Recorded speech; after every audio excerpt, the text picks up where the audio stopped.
இன்னைக்கு உங்கள் எல்லாத்துக்கும் ஸ்டோரி சொல்ல போகிறேன். அது என்ன ஸ்டோரின்னு உங்களுக்கு தெரியுமா? அது வந்து சாமுவேல் ஸ்டோரி. ஒரு ஊரில் அந்நாள்னு ஒரு பெண் இருந்தாங்க. அவங்களுக்கு வந்து பிள்ளையே இல்லை. அதனால் அவங்க வந்து ஏசப்பட்ட போய் ப்ரேயர் பண்ணாங்க. நீங்கள் எனக்கு ஒரு பிள்ளையை கொடுத்தீங்கன்னா நான் அதை உங்களுக்கே கொடுத்துருவேன்ட்டு. அதுக்கப்புறம் அவங்களுக்கு ஒரு குழந்தை வந்துச்சு. அதுக்கப்புறம் அதை ஏசப்பாக்கிட்டே அவங்களாம் கொடுத்துட்டாங்க.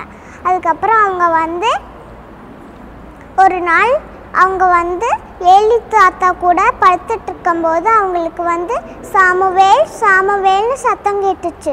அப்போ அவங்க போய் தாத்தா கிட்ட கேட்டாங்க, நீங்கள் என்ன கூப்பிட்டீங்களான்ட்டு. தாத்தா சொன்னார் இல்லைன்ட்டு. திரும்பவும் அந்த சவுண்டு வந்துச்சு, சாமுவேல் சாமுவேல்னு. அப்போ தாத்தா கிட்ட போய் நீங்கள் என்ன கூப்பிட்டீங்களா அப்படின்னு கேட்டாங்க. தாத்தா கூப்பிட்டு, இனியும் உனக்கு அந்த சவுண்டு கேட்டுச்சுன்னா நீ கர்த்தாவே உன் பேசுகிற அடியை கேட்கின்றேன் அப்படின்னு சொன்னாங்க. அதுக்கப்புறம் அவங்க போய் படுத்ததுக்கப்புறம் திரும்பவும் சாமுவேல் சாமுவேல்னு சத்தம் வந்துச்சு. அப்போ அவங்க போய் கர்த்தாவே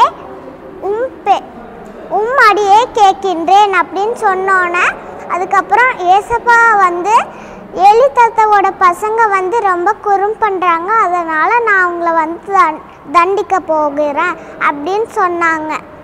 இயேசுவுக்கே புகழ், இயேசுவுக்கே நன்றி, மரியே வாழ்க.